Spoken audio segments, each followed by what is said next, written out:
Views and opinions of any of the guests of After Hours AM are not necessarily the views and opinions of After Hours AM, its hosts, its staff, or any of its affiliates.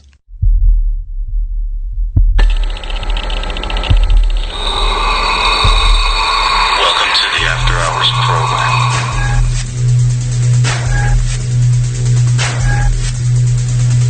Are you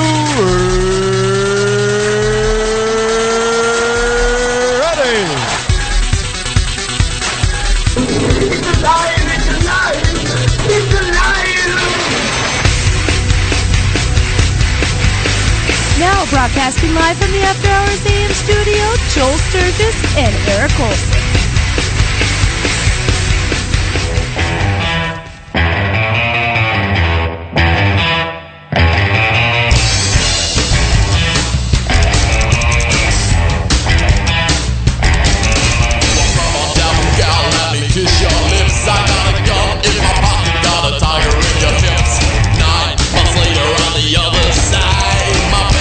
And we had a devil child. Devil child got going out. Boy, the devil and their well. Devil child got sold to buy. My baby had a devil child.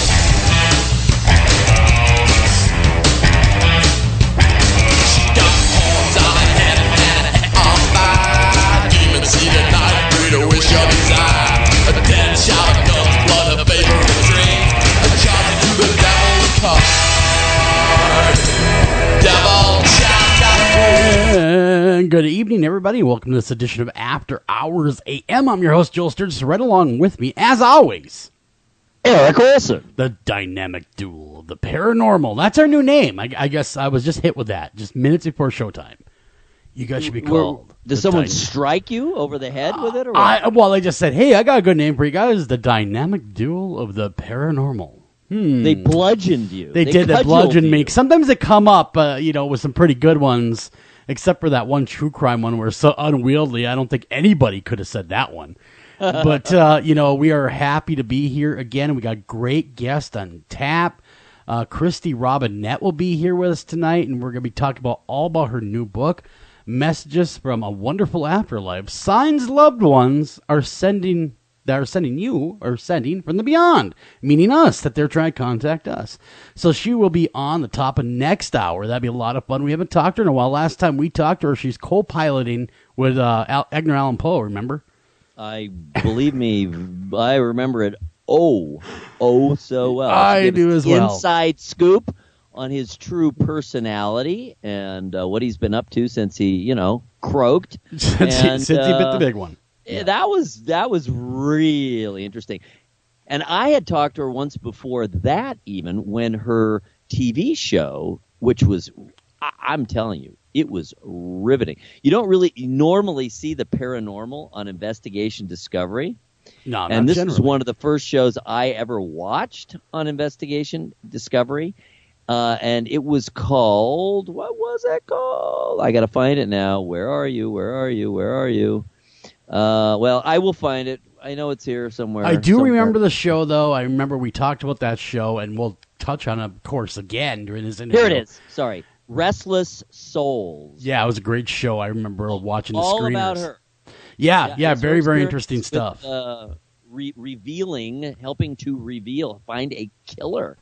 And the information literally came from the murdered girl, and it took her about a year, maybe it was even 2 years, because the pictures she was getting were vague, and it took a while to really zero in on where, her body was buried and all that. But ultimately, they found all of that. It was really, really quite amazing. So that was her show, Restless Souls. Anyway, I enjoyed that very much. And she was great in that. She kind of narrated it, and that was wondrous. And so, she's done a lot of things. She's a very, very active. She's a working psychic medium, and she's got a really cool website. So, yes, it will be wonderful to speak with Kristy once again. And she recently moved way out into the country to a farmhouse, so we'll be hearing about that as well. Well, that's cool. Everyone should really buy the farm. Yes. And then, but survive it. Yeah, exactly. But survive it. Hey, man, we're talking all about crossing over, and both you and I have lost dear people to us, and as most of our audience has as well. But both of our fathers are now gone. Yours and way more recently than mine. Yes, quite recent. And yeah, within, what's it been, 3 weeks, 2 weeks? It hasn't been that long, man. It has not been that long at all since your father passed away, and this is really timely having her on. It is actually 4 weeks, in it's 28 days ago. Yeah. Isn't it amazing how time flies, though? It just seems like... It really does. I was looking at some information. We still don't have the death certificates yet. Wow. I mean, it's a month later, and I was thinking, wow. Yeah. And then I realized it's already July 28th, and that was July 1st. It is hard to believe because those moments, that time when it is, they're so compressed and they're so pressurized, and they're indelible. You remember them forever. So it is hard to believe it's already been 4 weeks. Yeah, time flies, and I got a quick programming note. I shouldn't say programming, event note. I'll be attending the Things That Go Bump Minnesota presents the Public Paranormal Investigation August 11th and the 13th, 2017, in the infamous Palmer House in Sauk Center, Minnesota. USA Today recently called the Palmer House the most haunted hotel in America. So I'll be there. Zounds! I'll be over there. I'll be talking to EVP. That's what I'll be talking about, how it works, what happens, all that kind of good stuff. The nuts and bolts. In fact, the first time I really was a guest on Eric's show, that's what it was about, was the nuts and bolts of EVP. So don't miss that. I'll kind of go deep on that, and I might even teach a few things, but who knows? You might also fall asleep. We will see what happens. Nah. So did you do what I suggested? Did you run through it? I did. Out loud? Radio guy, you? I did, and I sounded fantastic, might I say, reading my own words. I was great. My silver tones were all about. But yeah, I'll be showing up there, and that again will be the 11th through the 13th. Don't miss it. Have a lot of fun. Ghost Adventures was there as well a few years ago, and they did an episode, and they found a lot of cool evidence. And allegedly, like I said, it's the most haunted hotel in America. So if you're in that area and you want to come check it out, you're going to have to go to the website to buy some tickets. Do it quick because there's only 15 left. 15 tickets left at www.thingsthatgobumpminnesota.com. Wow, that sounds wondrous. It'll be a good time. It will be an awesome time. And then, of course, we have Paracon 2017 this October showing up, and that'll be Friday the 13th, and it'll run all the way through Sunday. So we'll be there as well doing a live remote after hours AM. So we're everywhere this year. But dang, man. And I'm hoping to see Eric come on over to the Paracon. I am hoping to do that as well. That would be wondrous and heartwarming. That would be a lot of fun. But, we were talking about both of us losing our fathers, and as I said, most of our listening audience has lost someone very close to them, and I was there for my father's last breaths, as I know you were for your father's. And I'll tell you, the weirdest part about the experience of death isn't so much the act of dying, it's the aftermath, the feeling of calm in the room. It's almost eerie, weird in a lot of ways. Oh, it was. It was very, very strange. And in the case of my father, he went so quietly and peacefully. My mother was sitting right next to him in her wheelchair, holding his hand, and she didn't realize it was probably a full minute, which under those circumstances feels like forever. Yeah. She didn't realize for a full minute that he was gone. And I wasn't even really positive. I was just looking at him, and then I noticed his chest was not rising. Yeah. And that was, there you go. That's the end. But it was very peaceful, and like you say, in the room itself, there was really like a calm that was physical. It was it was palpable. It was almost like you could touch it. And I'd like to think that it was his spirit, his personality, kind of coming over us and saying it's okay, and letting us know that that all would be well. And of course, we miss him terribly and will always. But I do refer back to that when I'm feeling blue, when I'm feeling down about things, and I still have very emotional moments that come over me unexpectedly, just out of nowhere. And what I tell myself is, kind of referring back to that moment and the thought that he was telling us to be calm and that he was okay and all would be well. And that is my, of course, fervent hope and belief. But then after that all goes down, you start to think, what's that journey like? I mean, I did. I reflected really hard. What is that crossing over process like? I mean, are they okay? Or how are they? Of course, so the first things you think of. What are they doing? I mean, all those things come into mind. And sometimes, we have people like Kristy that gives us a glimpse into what may be happening in the afterlife. What the transition period might be like, what it's all about. But, it actually creates more questions than answers, for me anyway. Well, sure. I mean, because, first of all, the information that we are given by people who have that gift, it's hard to convey, I think. And she's had a lifetime. She realized she had her gift at a very early age. I think she said 2 or 3. And, so she's had many years to try to kind of get a handle on it and learn how to convey the information being told to her or presented to her. We'll have to ask her how she actually receives it, because it seems to be different for different people. Yeah. But nonetheless, it's still kind of vague, and we don't really know because we're not having those sensations. Sure. We're not having receiving directly those messages, at least that we're aware of. And so, I mean, it'll be very interesting. I'm really interested to hear what are all these signs that we should be looking for. Great coming point. From those loved ones from the beyond. And again, this is such a raw situation for me in particular, because it really has. It's only been 4 months, and in your case, it's only been a couple of years, right? Yeah, it's been 3 years. My dad was only 63. Which was the biggest shocker of them all, because, he had terrible plans of retirement. And so to see somebody's life be cut short, from their plans, because you no longer can you plan to the future at that point. And that is one of the hardest things, especially it was for him. Like, when he was alive, he stopped making plans for the future, and he was just waiting for the cancer to overtake him. And I think that partly, if you're the way I kind of feel about that, and I'm not faulting my father at all or anyone else that takes pause and is just facing a daunting challenge like cancer. I don't know that challenge, and God forbid I ever do. But I want to say that once you stop planning for that future, once you stop that zest for life, it's almost as if they die prematurely before the heart stops. I mean, their life is really done in their mind. And I want to say that added to almost hastened the end. Yeah, I know what you mean.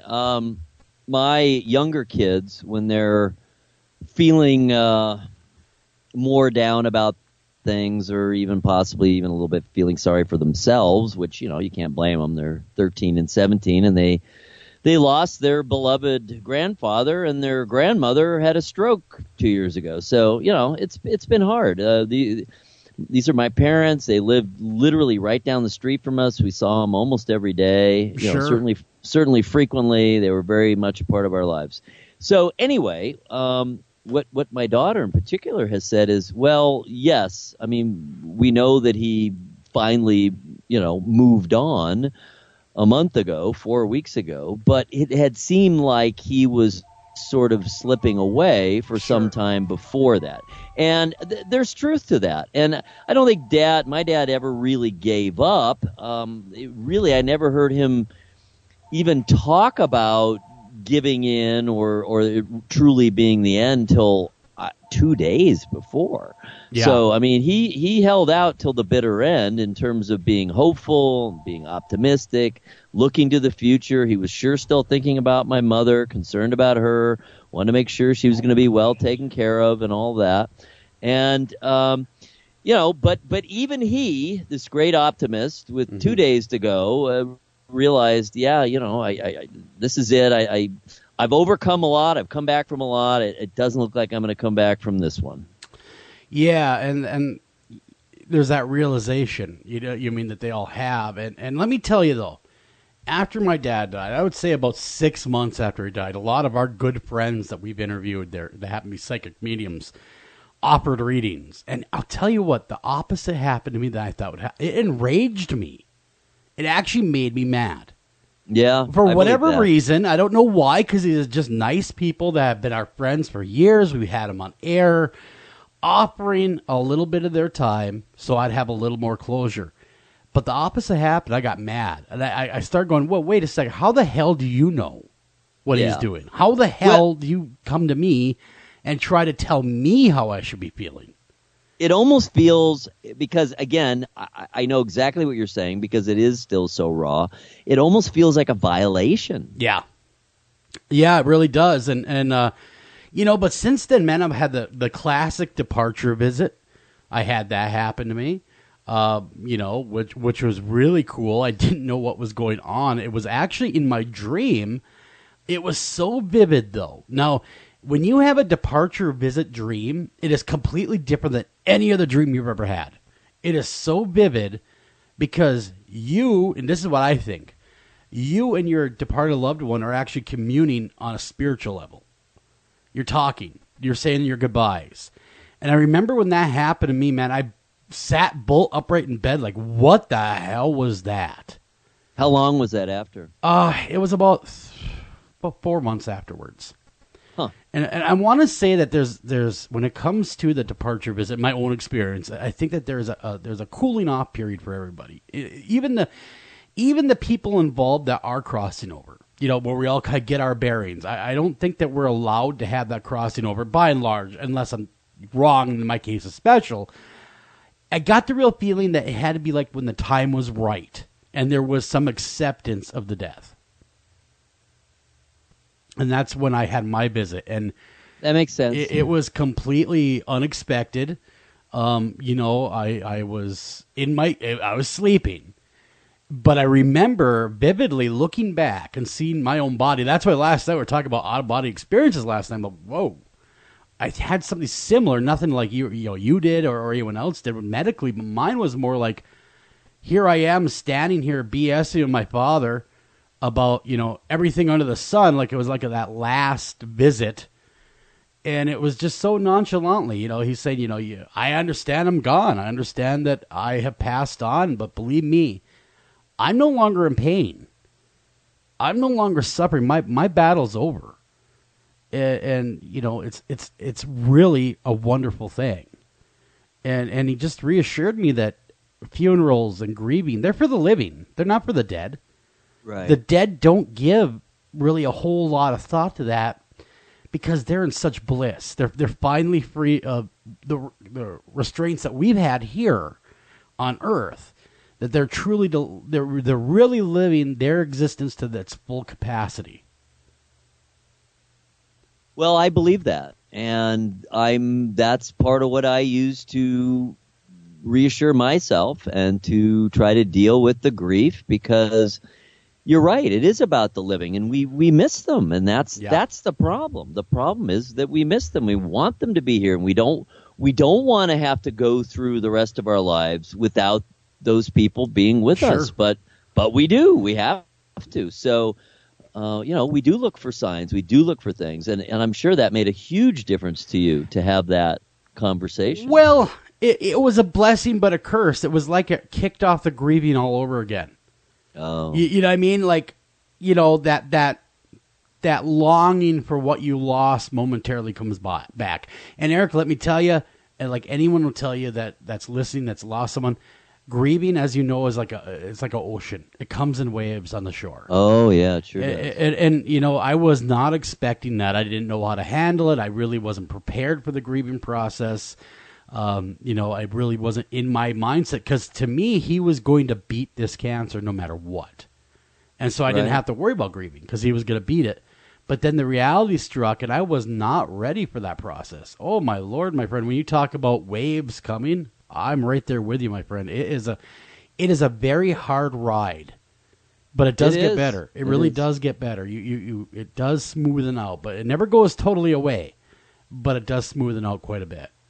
Well, I think about, I had been lucky, no question, you know, blessed to, I did lose my father's mother, but I was 35 and she was 95. Sure. And she had had an amazing life, and she had been very active.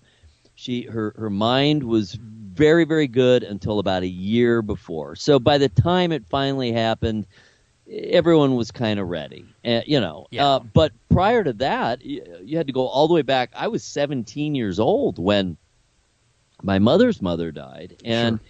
I still have pangs of pain about her. Yeah. And her husband, who died when I was only 11. The two of them, you know, because they were too young, and I was so young. But Yeah. I'm saying, I'm agreeing with you. It really never goes away. I mean, I'm 58 years old. I still get pain thinking about my grandparents, and of course my father's mother too. Of course, when I think about her being gone, it's just the circumstances were different. You know, you miss them always. It never goes away. No, it never truly does. But, you know, and that kind of brings us back to, you know, the closure feeling and the messages that I really do believe that our loved ones give us messages in their own way. I hope so. I'd like to, whether it's a song or whether it's something, you know, left or just a feeling. I know that does happen. It's happened to me. You know, where it just kind of hits you like, wait a second. And you feel what'll happen, Eric, is when it does happen, for me anyway, I can only speak from my own personal experience, because I think everyone has that own journey in life and that own experience, is you get that familiar feeling. Yep. You get, you know, that I can see that. You can't put your finger on it, but it's extremely familiar feeling. Like you just know in your heart, deep inside you, that was your loved one reaching out to you. It's just a knowing that I cannot explain, but there is just a knowing that is what is happening in that moment. So far, the main thing, I've had two things beyond the just kind of general sense of peace and calm and release that was in the room that we all experienced. That we had, you know, the whole family or most of the family was there. But beyond that, the two things that have happened to me that I would identify, a week before, this was a Saturday, it was July 1st, the Sunday before, so almost a week before, Sunday night, I had extremely vivid dreams and of him and about him and about his experiences and what he was going through. And over again, it was really weird, this phrase kept repeating in my dream over and over again, opportunistic infection. And I didn't know anything about the fact that he had picked up an infection when he had that's amazing procedure on his pacemaker. I didn't know anything about it yet. They didn't diagnose that till about Wednesday. And so, but in that dream, over and over that term, the phrase opportunistic infection, and that's exactly what it turned out to be. So I don't know if he was telling me that or the universe was telling me that, but I was not in the least bit surprised to find out that I think it was that Wednesday that, he had picked up this infection, and that was what was doing him in, because they really couldn't fight it because of how weak his heart was. Sure. And you know, getting back to what we're talking about, when the person passes, you know, and that whole process of the death process, and that is a walk we're all going to take. If you're listening to this show, you're going to be taking that walk right along with us. But one thing I did also notice was, I don't know about in your case, but when my father was passing, he would get delirious. He had, cancer in his brain. Of course, no one knows exactly what's going on, but he was having conversations with dead people as if they were right there with him. Like they're BSing about, when they're kids fishing, this and that. People have been dead for years. Right. And then his mother came through, and she'd been dead since the 90s. Had a conversation with her, and I chalked it up. I wanted to be all rational, so I chalked it up to medication. He was on a lot of pain meds. And I'm thinking to myself, okay, he's hallucinating. He cannot be seeing all these people, which is weird because we host a paranormal radio show. You would have thought that I would have been the most open person in the room to that experience. It's always different in the real world. So in the back of my head, I'm like, this cannot be happening. He's not talking to these people. He's not getting ready to go. And then before you know it, after the conversations were done, it was just boom, just it was time, and ripped it off. Yeah, and so everyone's journey is, of course, different. Your father's was vastly different than my father's, and your father's life, though, man, he didn't leave anything on the table. Your dad, he did a lot. Reading his really obituary, did. He really was a man of honor and integrity. Let me tell you. And he was a traveler. He visited 100 countries. That is quite amazing. That's a feat on its own, right there. Every continent, including Antarctica. Wow. Man, that is something. And, I've never been there. never been to Antarctica. I haven't either. And yes, when we were all reminded of that when we were working on the obituary, of course. We kept thinking, oh yeah, and he did that, and he did that, and he did that, and then this happened, and this happened. We're like, wow, it's not just us who knew him and who are his family who feel the way we do, but he really did make an impact on the world. Yeah, it reminds me of that old cliche saying, it's not how many years you live, but it's how much life you have in the years rather than the years in your life. Yes, I certainly agree with that. Yeah, I mean, how much you did and how you didn't let any opportunity pass you by, or, what have you. And, of course, we forget that to our day-to-day world because things get in our way. The normal day-to-day life, and we forget, whoa, wait a minute, this is all temporary. And we should enjoy it while we got it. The other side of that, another piece of that puzzle that really, really does apply to both of us is think about what an example our fathers were on how to be a father. I mean, we're both family men with multiple kids. Oh, yeah. I am not perfect, and I'm sure you are not either. Oh, God, no. Oh, God. But we're there, and we care, and we always will be. And that comes from our fathers. And the exactly. They said. And I want to let all the listeners know, if you've lost somebody and you're grieving, people are there for you. Reach out, talk about it, because that was the best therapy for me, was just talking about it. Yeah, don't bottle it up. Just let it out and just get your feelings up, because, man, it is a martini of emotions, man. There's a whole lot of things mixed in there. It is, and it's powerful. It's hard. Yeah. It's really hard. But as you have said now several times, we try to say it every time we've talked about it, because we've talked about aspects of this process now for a couple of years. Sure. My dad had a heart attack about exactly 2 years ago, and most of that time he was doing all right, but the downward process was begun with the heart attack 2 years ago. Anyway, my point is, these are things that everyone on Earth goes through. Well, and in a way, I mean, it doesn't really make it easier, but it does tell you, well, if everyone else on Earth survived this and got through it, then somehow, some way, I will too. It's funny because we were talking about the signs, and really quick before we go to break, my sign was the weirdest one ever. Is I was cruising down the highway, and one of my father's favorite poets was a rock and roller, Jim Morrison. He would kind of say some of those lines. His favorite one was, when we talk about death, no one gets out of this life alive. So I'm cruising down the highway, mind my own business, and here comes that song. Day turns into night. Night turns into day. And the next thing you know, about 10 times on the radio, it goes, break on through to the other side. 10 times in a row. Like it was skipping at the radio station. Oh, my God. It was really a surreal moment. And that's when every hair on my body stood up like, whoa, that was the message. He made it to the other side. He broke through. He broke through. But, guys, we got to get out of here. When we come back, we got your America's Most Haunted headlines. Don't go anywhere. We'll be right back right after this.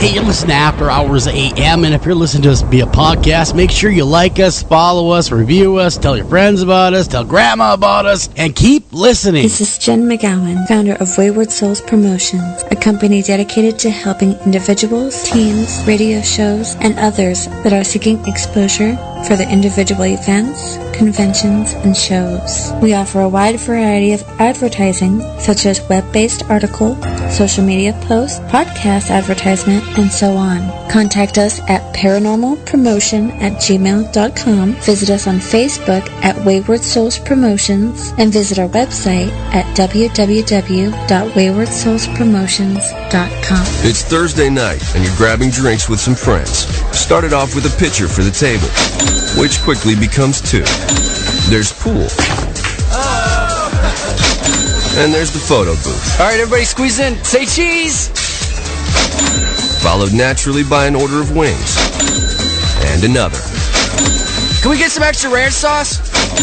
Then there's the ceremonial nightcap. So what are we doing this weekend? And lastly, it's back to the car, which, if you're buzzed, 680 to 90, 10-4.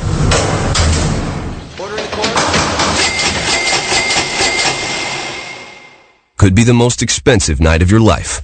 Getting pulled over for buzz driving could cost you around $10,000 in fines, legal fees, and increased insurance rates. Nothing kills a buzz like getting pulled over for buzz driving, because buzz driving is drunk driving.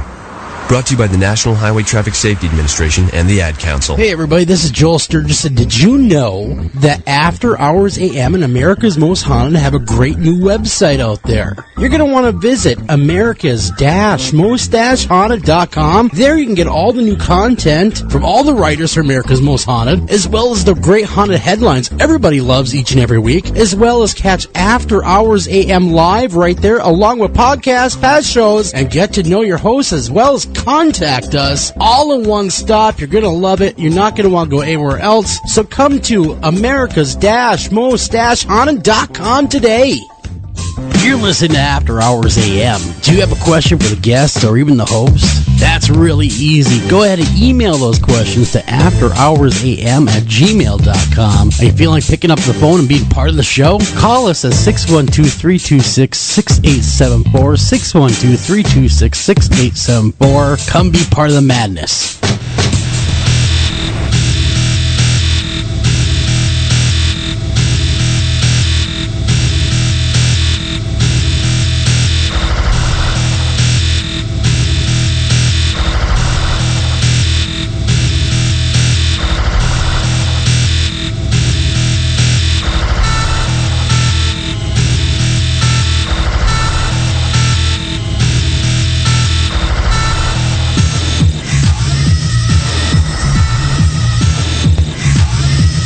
And welcome back to After Hours AM, everybody. Hey, that is a little elliptical right there. That is elliptical, digging it hard. I know you are, because that is, of course, our very own Eric Olsen's music. It is. I mean, it's all sample based. It's not like I played any of the instruments, but I put it together. It sounds cool, let me tell you. It sounds damn cool. I still like it when I hear those elliptical tunes. I got to get back to that one of these days. You should. You should make some new stuff. I've kind of replaced it with, being in the band for the last 5 years. But but I do miss creating the original music, which is, sort of original. It's all It's samples. sampled. It's sampled. There's But I got nothing to wrong put the with sample. samples together. It's a lot of work. It definitely is a It lot of is. work. Well, speaking of a lot of work, it is now time for America's Most Haunted Twitter feed. So if you are on your computer listening to us, smartphone, whatever, if you got internet access, go on over to twitter.com, search out AM Haunted, and follow along as we go down the feed because there's a lot of cool pictures of space and whatnots going on. Plus, you can follow us and keep up on what's going on in the After Hours AM universe. Absolutely. The America's Most Haunted Twitter feed at AM Haunted. All things paranormal, spooky, all the time. And amazmo. All right. Now, it's kind of a cliche. It goes all the way back to Carl Sagan, I think, saying that we are stardust, right? Yep. I've heard that. Which simply means the components of our bodies came from stars. Well, there's a recent study just completed. It was actually done with supercomputers, so it was actually simulations. Oh. They're now saying we are up to, our bodies Sure. are up to 50% material that not only came from our solar system or from stars within the Milky Way, but that came from other galaxies. Really? So we might be like Ziggy Stardust. We are exactly like Ziggy Stardust. We are made 50% of materials from distant galaxies. So we're recycled. How cool is that? We're actually recycled materials. Look at We that. are absolutely many, many times recycled. We were material. green before green was cool. We're the greenest of all. Of course, so is everyone else. Ho, ho, ho. Green giant. Sorry. I had to throw that out there. In the valley of the Jolly. Oh. Well, I haven't heard that in a while. It's been a long time. All right, there's a cool picture of space dust and galaxies. Check it out. Go to @AMHaunted, twitter.com/AMHaunted. All righty then. Okay, we got a new trailer, a second trailer for the new It. Is that damn thing ever going to come out, Eric? I mean, we've been talking about this like 2 years. It really has been a while. Is that movie ever going to come to theaters? They're just screwing with us. What is the actual release date? Let's check that out. 2036. No, it's this year. It is September 8th, so not too long. It better be really damn good. For how much we had to talk about it, it better be like the best ever.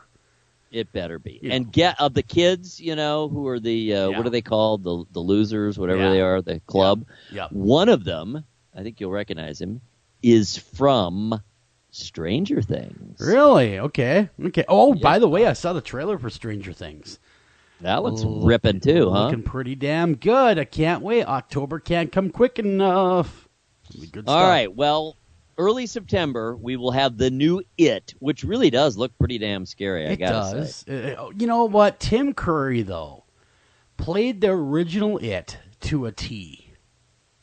Sure, it's an iconic role. He'll never be replaced. You know what I mean? Just the way he played it was just perfect. But Tim Curry now, he was kind of known for playing weird characters.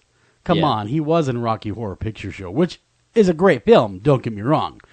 But that was a strange character. Well, he was the sweet transvestite that's right. from Transylvania. Making everyone wait with anticipation. Yes, exactly. Yeah, he played a lot of very interesting, shall we say, roles. A lot of left field kinds of roles. Remember, he was hilarious in Home Alone 2. Yeah, he was. As the, I don't know if he's the manager or whoever he was. The night manager, the desk manager of the hotel. That was funny. Good stuff. All right, moving along here. We got more TV. So we're finally getting some information about the new American Horror Story, which will be called Cult. And we have the first poster, and look how weird Wow. that is. Now, what are they basing this season on? Because they always have a theme. We still don't really, obviously it has something to do with a cult. Yeah. But we do know that it opens with election night 2016, the presidential election. Very cool. I tried starting a cult once, but that's a whole nother story. Yeah, I know. It's it takes a lot of effort. And It whatnot. does. It does. It's very expensive. Those robes and haircuts are not free, let me tell you. Exactly, and the more people you have, the more expensive it is. It is. It is. It is. And then you got to start collecting funds from them, and you know where that leads. Well, yep. You hang out the airport with a bucket going, come on, donate to my cause. So those of you who can't see the Twitter feed, this poster, it's crazy. It shows That kind of a is clownish figure. I don't. If you've seen the trailer, you see the hordes of similar or identical clowns, and that's the cult, of course, represents the cult. So we have a figure kind of from that, but he's wearing what looks like a combination sieve and beehive on his head or her head.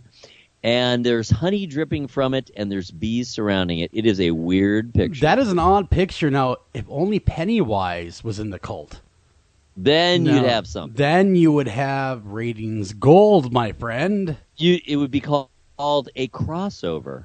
It would be called. It would be called a day late and $1 short. It would be a mashup / crossover. These are all very specific terms these days. All right, moving along, more film.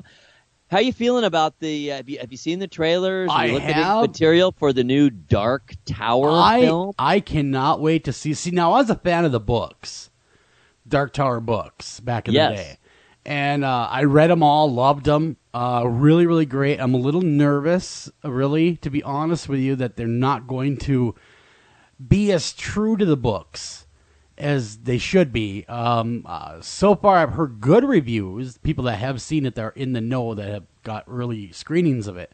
And they do say it holds up, but we will see. Now, I like Matthew McConaughey, but he is a hit and miss actor a lot of times. Yeah, I agree. He's kind of like Nicolas Cage. He really is, and hopefully he's brings kind of A game. either great or pretty awful. Yeah, there is no in between.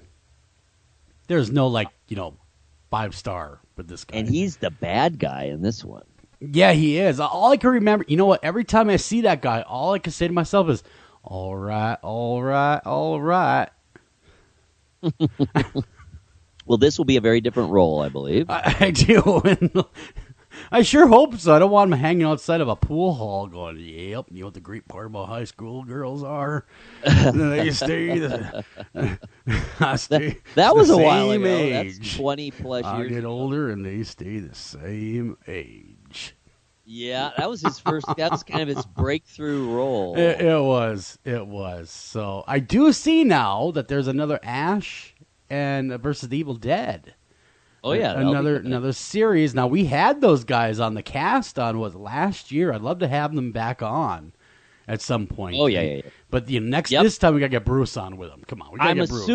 I'm assuming the next season will start October-ish. I don't know. I haven't seen a release date yet on the third season. No, I haven't either. But this is about last fallish. We had them on air with us, and they're really cool folks. We had a lot of fun. Yeah, we had a ton of fun. That was great. God, that was great stuff, and I'm hoping to talk to him again. But yeah, I love that show, Ash versus the Evil Dead. I almost want to say I'm gonna be hated on for this. It's almost better than the movies.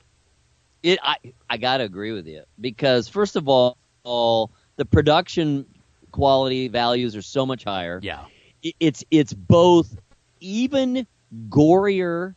Oh God, yes, and funnier. Yeah, than the movies. Well, and Bruce has really kind of grown into the role now. Exactly, he's a middle-aged guy. That's late right. middle-aged guy now. Yeah. So yeah, good stuff. Check that out on Stars. If you have Stars, check it out. And if you don't have Stars, you have to wait till it comes out in DVD like the rest of us. Yeah. Now, was it on Netflix? No, that was not released on Netflix as of yet. Alrighty. Okay.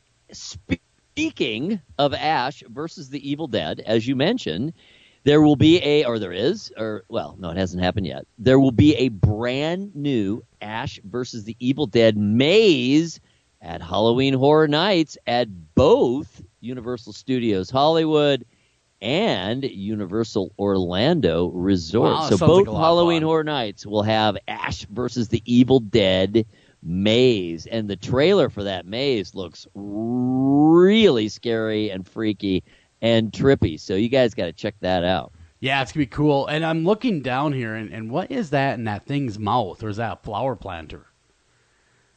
What is that? Are you looking at the picture on Twitter, or did you click through? No, I'm on Twitter here, and of course, like everyone else should be over here, AM Haunted on Twitter.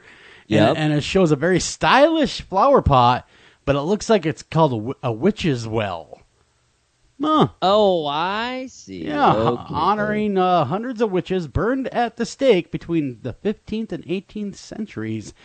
Atlas Obscura brings us that picture. You had moved on. I did. I'm like, I've had enough. I'm going on. I'm moving on now. Come on, let's move on. But no, that is very, very cool stuff. And the maze would be frightening, by the way. But not as frightening as looking at this flower potter thing. Well, yeah, that's a scary flower pot. It's a fountain. It's a water fountain, and it's at Edinburgh Castle, which is Edinburgh. Yeah, sorry. Really popular tourist resort, and this apparently the reason it was highlighted by Atlas Obscura is it tends to be overlooked by tourists. But there were hundreds and hundreds of witches burned right on that spot. Wow! Between the 15th and 18th centuries, they went crazy over in Scotland for a while. You know what they say about burning witches at stakes? Helps the grass grow green. Let me tell you. Yeah, it's sad. It's terrible. It's too bad we went through that period, And in some parts of the world, we're still going through that period. There are still people, women in particular, being burned as witches. Well, that is unfortunate. That is truly parts unfortunate. Of Asia, India. I guess technically India is part of Asia. Africa. Yeah, we gotta stop doing that. Hey, do you ever look at Dawn when she's holding a broom and ask her if she's going anywhere? Do you want me to park that for you? Boy, that would the holy terror that would be unleashed if I did such a thing. You don't poke the bear ever, do you? You just don't want to live a little dangerously. You gotta be careful. You gotta be careful. Absolutely. She's she can be a little unhinged. Yeah. That is one word for it. But that's it's unpredictable when the hinges will come off. That is true. But see, now when you live with someone long enough, you know exactly how far to crack that door open before the hinges do fall off.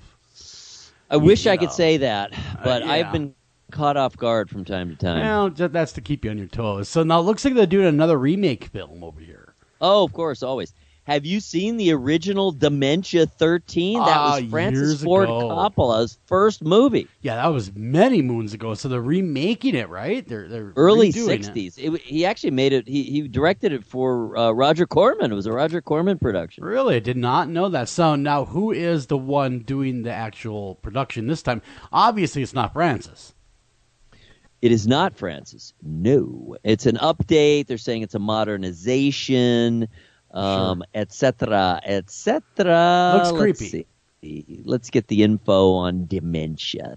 So interestingly, it's being the studio behind it is the same as behind Chiller television channel. Oh, gotcha.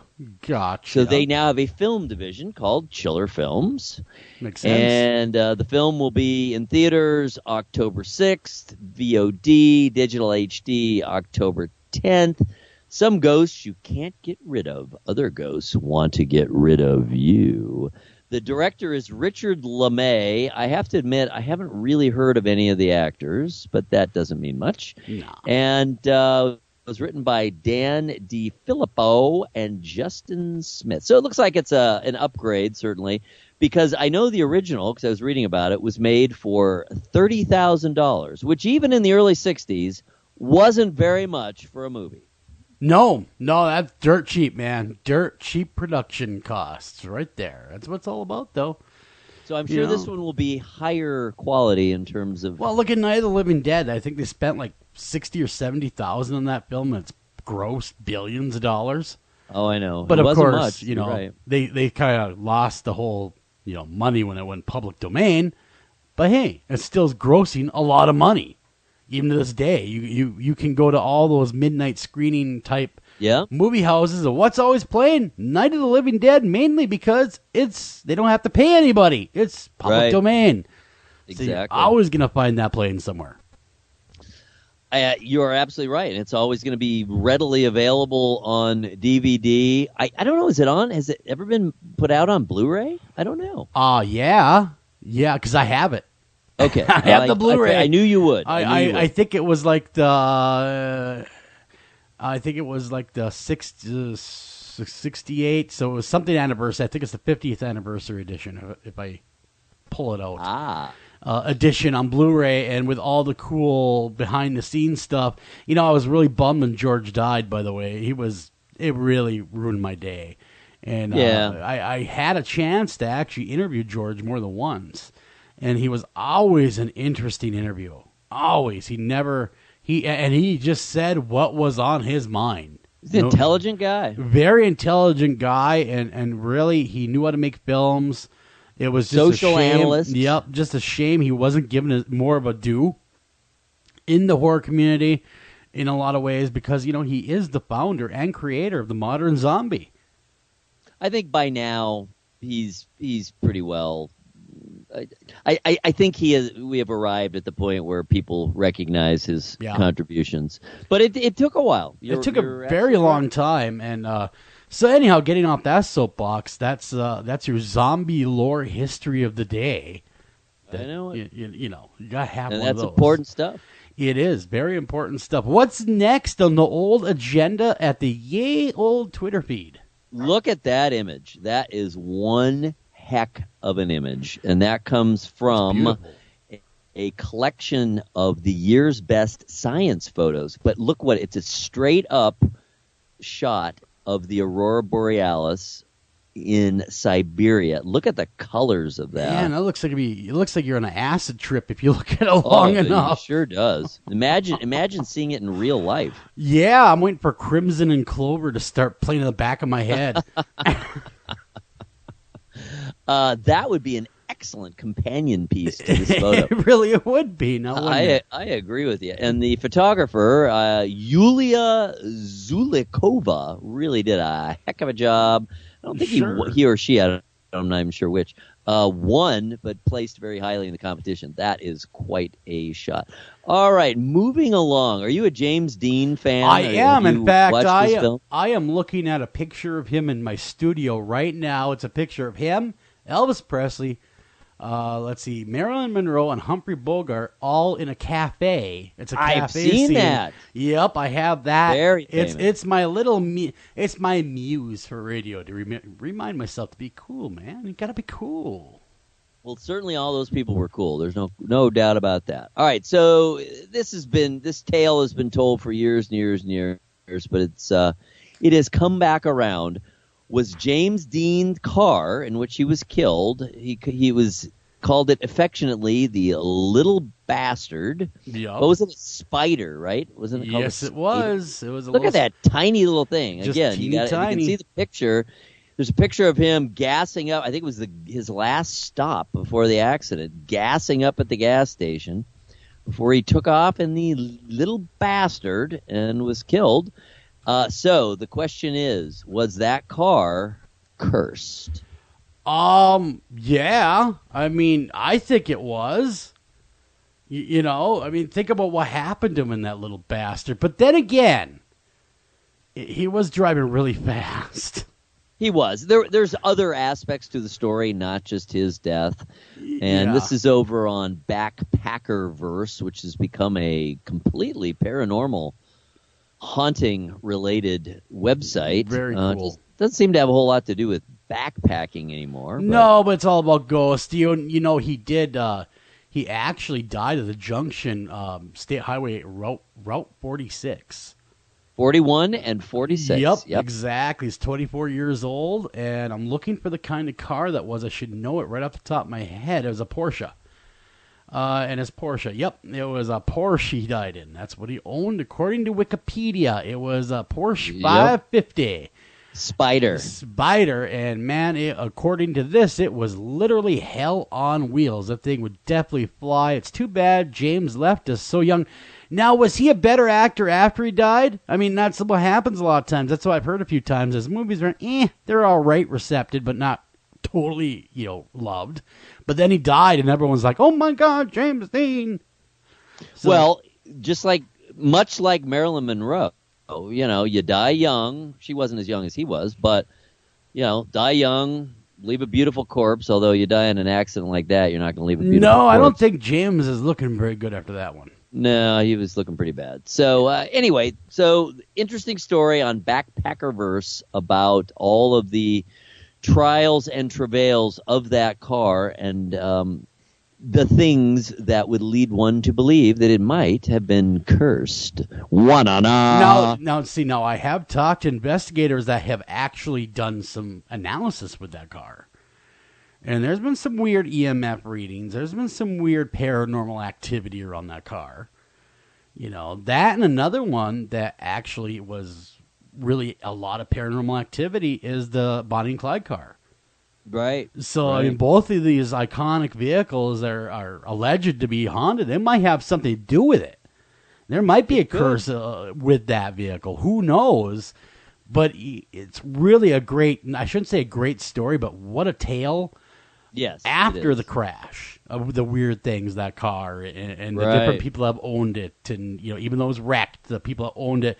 And I do believe a few famous people bought this vehicle afterwards as a memento, basically as a conversation piece, and they befell some bad things happening to them. Right. Everyone's had trouble with it. Everybody has had trouble with that car. All right, we mentioned real quick. It's only a few minutes till the top of the hour. We already mentioned American Horror Story. What I didn't tell you is they have a really cool. They always have interesting marketing campaigns. So you go and you sign up at a website, and weekly there's going to be clues between now and the September 5th premiere. Every week there will be clues released about the upcoming season. Oh, so very check cool. that. So check that out. You can just you can get it from their Facebook page, the American Horror Story. I'm sure you can get it from their website, but it's its own website. This ahs7.com. I hope it was better than Roanoke. Not to cut you off, but Roanoke, I wasn't too impressed with at the end. The ending was weird. I thought it was an interesting season. I liked it better than a couple of the other seasons, but I agree the ending. It just kept getting more and more meta. How many layers of meta can you add? I mean, the shining spot of that was Kathy Bates. Oh, she was great. She acted the hell out of that role. Well, and because it was multiple roles, right? She had to be the actress playing that character, and then she had to be that character, the butcher, remember? I do. She was creepy. She is. I love her dearly, Kathy, and I've never had a chance to talk with her, but if I ever get a chance, that'll be a highlight of our radio career, man. Because she is just so multifaceted. I love watching her work. She's tremendous. And we mentioned Stranger Things briefly in passing. The creators, the Duffer Brothers, they see the show lasting at least 4 seasons, so that would be cool. Wow. Man, that's pretty lofty goals. They're plotting it out. They're plotting out the seasons right now. Well, you know what? The Walking Dead was supposed to never take off like it did. And here we are. No one predicted that. Season 7 or season 8 coming up on us?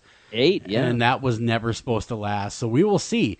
Maybe we'll get a lot of Stranger Things, and maybe I've heard murmurs about mainstream television coming to a mainstream platform. Really? Yeah, I read that recently in one of the trade mags that there is a couple of the larger, like Disney and other people, looking at picking up that property. Wow, that would be hard to imagine. It would have to be edited, I would imagine. Yeah, well, they'd probably just do a new season, watered down. You know what I'm talking about. Right. Continue on. Yeah, continue it on, but just water it the hell down. Unless they put it on one of their movie platforms, like HBO or something like that, then you wouldn't have to water it down. But yeah, they were talking about buying Stranger Things, and usually when a big company buys a property that is like that, kind of obscure and independent, the product really suffers, in my opinion. Well, sure, because you've lost you've lost the original flavor and the impetus that made it popular in the first place. Yep, exactly, and that's what I'm fearing may happen here if Disney does indeed buy, like the Murmurings and the trade mags are, does indeed buy the Stranger Things franchise, it will be strange, and it'll be a strange thing, no pun intended, to see what they do to continue that. But hey, man, we got to go to Fox News. We come back. Kristy Robinett should be right here live with us talking all about our new book. You're not going to miss that. We're going to find out what it's truly like on the other side and how our loved ones contact us from that same other side. Don't go anywhere. We'll be right back right after this.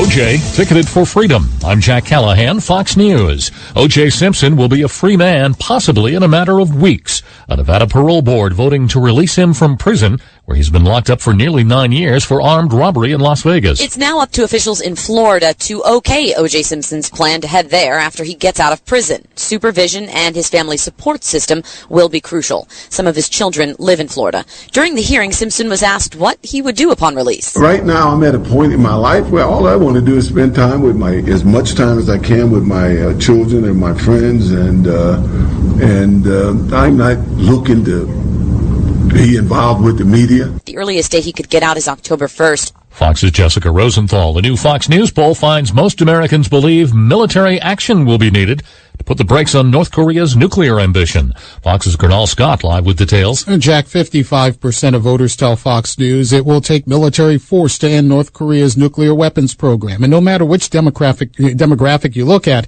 men, women, Democrats, Republicans, voters young and old, at least 6 in 10 say war with the North Koreans is a legitimate concern. With that looming, more voters say they disapprove of the handling of North Korea by the Trump administration, 45 to 41%.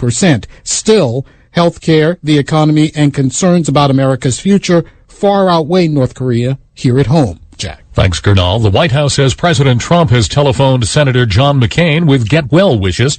McCain, diagnosed with a malignant brain tumor, tweeting today that unfortunately for his congressional sparring partners, he'll be back in Washington soon. Wall Street, a big day for Sears. Its shares up more than 10%.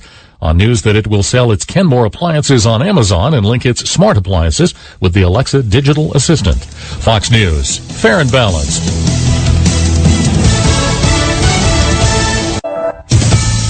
The White House insisting that President Trump still has confidence in his Attorney General Jeff Sessions, even though the president ignored reporters' questions about that today.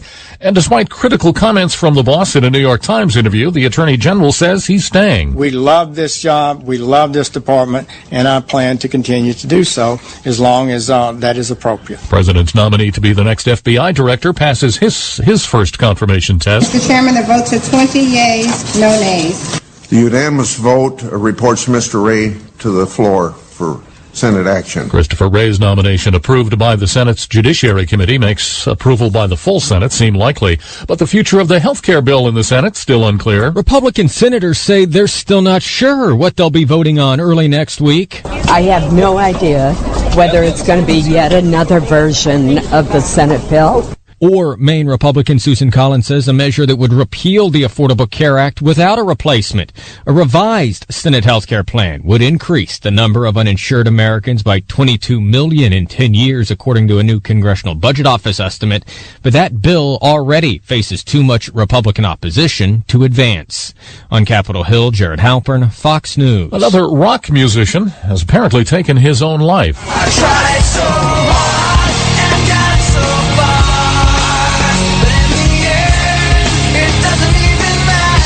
Lincoln Park singer Chester Bennington found dead at his home in Los Angeles. He was 41 years old. Bennington was good friends with Soundgarden frontman Chris Cornell, who hanged himself 2 months ago. Late word from Spain, forensic experts have opened Salvador Dali's coffin to take DNA samples. The artist's body exhumed to settle a paternity lawsuit. Salvador Dali died in 1989. I'm Jack Callahan, Fox News Radio.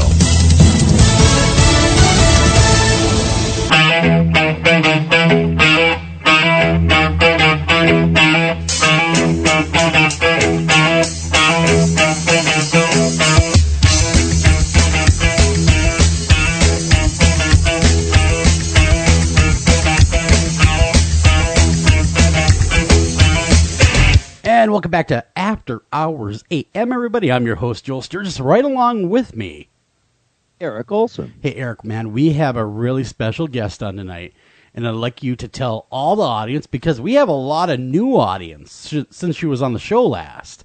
So why don't you tell everyone who the special person is and what she's up to today?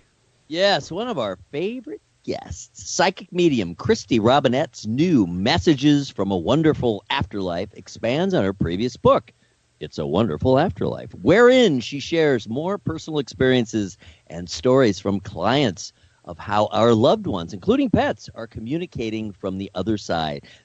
This reassuring book teaches readers how to identify heaven hellos from those in the afterlife and interpret the signs and symbols that often appear, such as finding coins or feathers, feeling an invisible touch or shiver down your spine, seeing a shadow out of the corner of your eye, smelling a familiar scent, hearing your deceased loved one's voice, or being visited by a special animal or insect. Messages from a Wonderful Afterlife also provides advice on taking care of yourself while you're grieving and supporting others through times of hardship. With Kristy's guidance, you'll become more aware of your loved ones in spirit and be assured that they're always with you. Kristy Robinett is a psychic medium, international author, and inspirational speaker. In addition to giving readings and teaching workshops, she uses her psychic skills to assist with police investigations and keeps tabs on her husband and kids. Kristy lectures across the country and is a frequent media commentator appearing on Investigation Discovery's Restless Souls. That was when we first spoke. What an amazing show, film that is.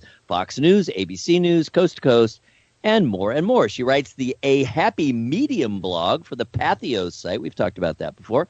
And is the author of several books, including Tales from the Afterlife, Stories of Signs, Messages, and Inspiration from Your Companion Animals. That'll be coming out next March.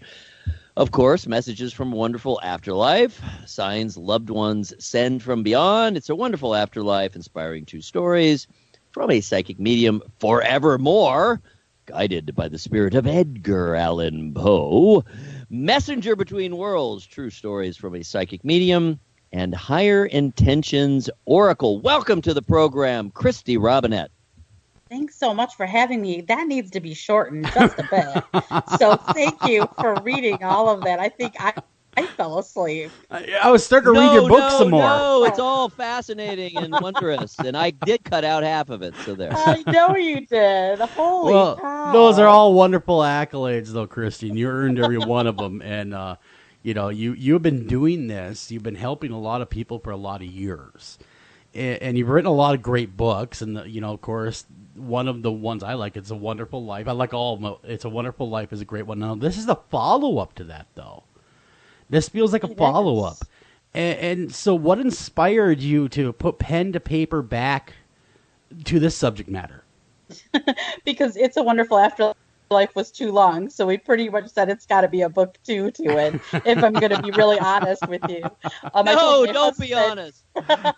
I told my husband, I said, I better actually reread my book because they've had it for a couple of years. I'm not even sure what's in it anymore. So, yeah, I really, honestly, It's a Wonderful Afterlife became a bestseller, and I was really honored because I wrote it with the intention of all the people that are going through loss, because we all go through that at one point or time, in our life, to connect with their loved ones on the other side. And it did so well. It actually has gone international. I think it's in 5 different languages right now. So I'm super honored, and thank God for Google Translation, or I wouldn't be able to read half the emails that I get from people. But that's still a little bit iffy. I'm still thinking that Google's playing with me on some of these translations. I did learn really good swear words from emails once in a while from some disgruntled listeners using that Google translator. So really, I learned a lot of swears in Italian. So I'm really happy. Really? So I'll show up and just start doing a blue streak, and people will look at me like, what? And I'll say, yeah, Google that, would you? Yeah, we might have to talk later. I might need some of those. But, yeah, so I really, honestly, I did it in a very I just really wanted to help people, because a lot of people say, well, I got to go see a medium to connect with my loved one on the other side. And even though I do this for a living and it's my career, I don't believe that you have to see a medium. I think that you're your own best medium.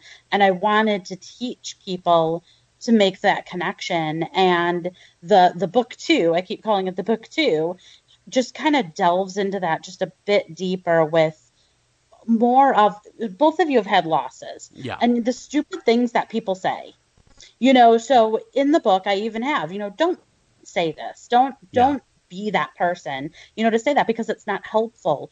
Or if you're going through this, it's normal for you to act angry or you to go, you know, through these different stages and then go back through them all over again. You know, there's no right or wrong way. So I just really wanted everyone to sort of come together with that understanding that death is hard and that they're living better than we're living on the other side, which is real and true. Because I actually like I don't want to offend you guys, but Sure. I actually like dealing with my people on the other side better than people. Well, do they grieve? When people pass away, though, and they leave this world, do they grieve like we grieve? I mean, is there any feeling of loss that they've left their loved ones at all? They do. It's not quite as the way that we do here. I sort of say it's sort of like if you go on vacation, you're kind of thinking of work and you're kind of thinking of the people here, and you still keep that love and you still keep some of that resentment, and you're going, all these people keep calling me, you know, I'm on vacation in California, and you know, my family's in Michigan, and they keep calling me in California, just leave me alone for a little bit and let me enjoy my vacation. So that's sort of like how heaven is. You know, a lot of people want that immediate contact. I'm like, give them a break. You know, let them enjoy their vacation for a little bit before they have to get back to their work. So they do, but it's different. It's not as intense because they're with us when they want to be with us and they can show the signs to us. We're just the ones in such deep grief that we miss most of that. I get that. I really do, because I had a departure visit from my father, but it wasn't until 4 months after he had passed. Yeah. And it was almost like he had to get used to where he was. I had to get used to where I was before that connection could be made, where I was starting to be at peace. But the problem is, like I mentioned in the beginning of the show, and since I've said that, so many people have been emailing me and telling me they felt the same way when they had that visit. The grieving process almost started all over again. Yes. Because it was snatched from you again. Yes, I actually talk about that in the book, and how sometimes those visitations, they do exactly that. They make that missing even deeper, and that's just showing the deepness of the love that you have for that person. It's not necessarily grief, it's love. Mm-hmm. And I think if we can start looking at it that way, then we can actually get through that grief just a little bit. Yeah. I mean, that makes total sense. I mean, all that makes sense. But, you know, in our brain at that moment, we're pissed, Kristy. Sure. We're pissed. And you know, just to put it bluntly, and we're mad. I was actually doing radio. We make so many awesome friends. And I mentioned this in the first half hour as well. And a lot of these friends that we have made over the years in radio are mediums. I mean, good people, wonderful people. And a few of them, about 6-8 months after he passed, reached out, you know, wanting to maybe give me some reassurance he was okay. I backlashed. I looked at them and I said, who the hell are you to tell me how he's doing? Yeah. You know, only because of my own anger. And of course, later on, Sure. I apologized. I said, hey, you know, I didn't mean to come off that way. I really didn't. And I appreciate you reaching out the way you did. But is that also common that you would almost have a backlash response to somebody that might be able to give a message? Oh, absolutely. I get a lot of angry. That's what I said. I'd rather deal. I don't like calling them dead because they're living better than we are. But I have a better relationship with those on the other side than people here. And most of the time when people sit in front of me, I say, you might not going to like me, you know, and 6 months later, you might say, you know, actually, I kind of like Kristy, but in the moment, you probably aren't going to like me because I'm the messenger. And what do they do with the messenger? They shoot the messenger. Always. So, always. So but I've gone through the grief too. And as a medium, and as a human being, I get it too. In fact, I think I talk about this in the book. A couple years ago, I had a visitation myself, and in the visitation, and for those of you that are like, what's a visitation?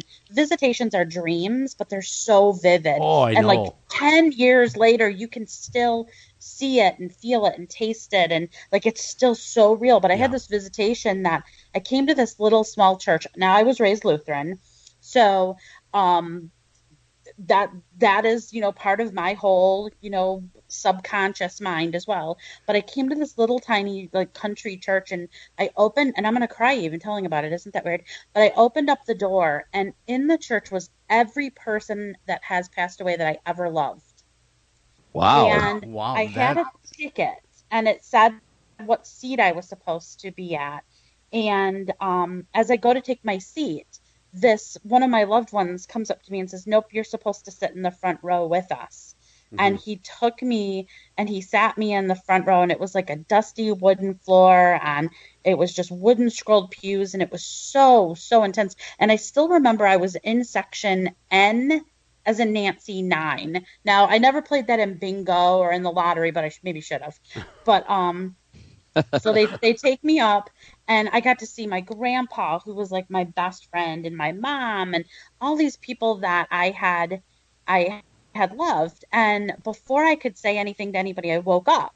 It was so quick, but it was, I just wanted that dream to last longer. I wanted to stay there. And that's where some of that anger comes from too.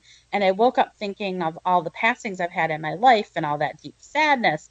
And I kept contemplating it. And then I realized I was being selfish. And that's what grief is. It's our own selfishness that we want them with us. Yeah. And yet they're enjoying themselves on the other side. And they feel bad when we feel bad. And so it becomes a really complicated, layered type of relationship. And that sadness that we feel actually creates those blockages so that we prevent the visitations from coming. So we actually are doing ourselves a disservice from receiving the blessings, of those on the other side. And that visitation to me was sort of a wake-up call to not be so, not necessarily selfish, but upset and so, blah about, it was teaching me. It taught me. Sure. That makes a lot of sense. I mean, Eric and Eric, yours is so fresh. And someone that's so fresh, you remember the death process very vividly. And Eric and I both talked about the peace that happens when someone does pass away. I mean, it's almost a weird piece that you could reach out and touch, and it really took both myself and I'm sure Eric off guard when it happened. Is that the norm, that kind of feeling like the struggle's over, or is that something that's not so normal? I don't think that anyone is prepared for a passing, even if it's a prepared passing. Sure. And I don't think anyone is ever prepared for the sign or for the visitation. And that's why that it's real and true, because it's not coming from your subconscious mind.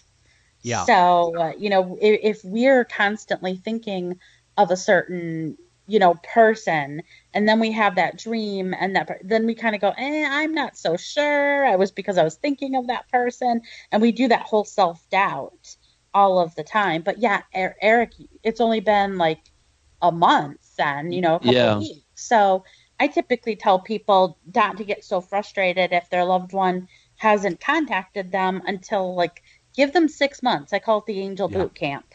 Give them 6 months to kind of go through their own healing process, because that's important. They got to find their means of communication, and they want to reunite with the family members that they've missed all this time as well. And so I always say, let them vacation and let yourself go through the grief, and if you need to go see a therapist, or you need to talk about it, or you need to go through that, don't go see a medium, because then you are going to get mad at them. Yeah. Because it's going to be a frustrating process. Yeah, and I still am having feelings in this month that it would almost be a violation, because it's too new, it's too personal. And I don't want to. I don't want to pull him away from whatever he is doing now. I don't want to be selfish. I don't want to beckon him. You know what I mean? Kind of what you were just saying. I've had those very strong feelings. My main experience, I told Joel and of course the listeners earlier, I've kind of had two things happen. I mentioned the first thing. 6 days before, Sunday night, he passed away the following Saturday. That Sunday night, I had very, very vivid dreams where seemed like I was kind of either interacting with him or actually seeing the world from his perspective. And this phrase kept recurring over and over and over in the dream, and it was so specific and it was so vivid. It was opportunistic infection, and that's exactly what happened.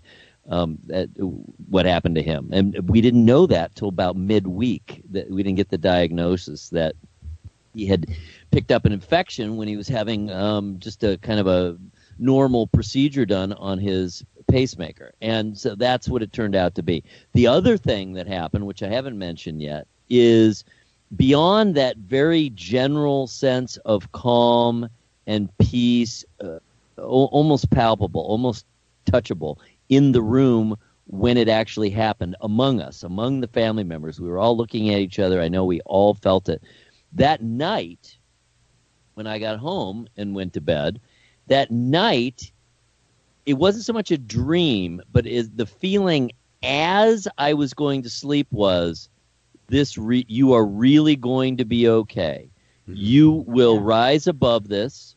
You will use what happened to spur you on and to perhaps do things you might not have done otherwise, to have the confidence and to achieve the things that you need to achieve. Right. This will happen. And in retrospect, and then I fell asleep. In retrospect, I know for a fact that was coming from him. Absolutely. And they can telepathically speak to us if they're in a coma, if they're in that drug state. And a lot of time that's what we want to blame it on is, we're getting these feelings, or we're getting these, or they're seeing something, or they're saying something, or they're sensing something because of the narcotics. Mm-hmm. But if you ask any hospice nurse, or intensive care, unit, medical professional, they will tell you a million stories of the seeing the light with the patient, in the corner of the room, or they also can sense what the patient is feeling or sensing or wanting or needing. And so that just spans that is your sixth sense. That is your third eye that you're more in tune with. And as someone comes closer to going to the other side, that veil starts to thin, and those that are more in tune with it, whether they want to be or not, they start to also kind of, sense that too. It opens up those senses as well. And I think that's probably, what was going on, with you. And and it's tough though, because I think, and I'm not going to go into reading mode because I always do that with permission, but I think your dad was a tough cookie, and I will say, and I guess I am going into reading mode, so I apologize. He's really worried about your mom. Yeah. Yes. He is. He really is. And so if you're not getting as many signs, I think it's because he's trying to take care of your mom, and he feels like she's what I always call a tumbleweed effect. She's kind of emotionally and physically. It doesn't mean she's going to pass away. That's the one thing I will never do. I'm not the Grim Reaper. Never do that. That's not my job, is to predict any of that. But there's something to do with her either falling, and he keeps showing me her feet. So it's something like that, like legally I can't say this, but diabetes or something with her feet that he's really concerned with her about, and her not really caring. Well, that is rather remarkable, because where we went today, my mother and I? Where's that? We took her to the doctor to see a vascular specialist about swelling and discoloration in her lower legs and feet. So, wow, Kristy, that's pretty amazing. Well, that was today. That happened today that we went to the doctor. He's concerned that there is something more. that's going on with her. So I hope, did they do blood work? No, the specialist said, yes, this is very, very normal in elderly people, especially who are confined to a wheelchair. And He doesn't think so. He thinks she needs blood work. So there's something with she's supposed to go to somewhere else. He's discounting it way too soon. Okay. Wow, All right. Kristy. Well, we'll follow up on that. Well, one thing I was kind of thinking when you were talking about, them worrying, do they ever miss us when we stop grieving for them? Like we don't forget about them, but they're not on our mind as much as they were. Is there a point where they miss us as much as we miss them because maybe we're not paying attention anymore? Maybe we're not looking for those signs as much anymore. They do. They actually do. I had somebody in my office last week where her mom and her dad both had passed away, and her dad came through and said, "You never ask for me." And she looked at me and she goes, "Boy, I loved my dad, but my mom was my best friend, and I'm so sorry. I never talk to dad. I just never do. I just always talk to mom." And he said, "I understand," but he said, "Call on me too because I can help as well." Yeah, and there's specialties, just like in the world. Yeah. Here we have things that we are better at than, the other one. And he wanted her to ask for help. Well, now you wrote this book. It really seems in a lot of ways this book is a self-help book as well.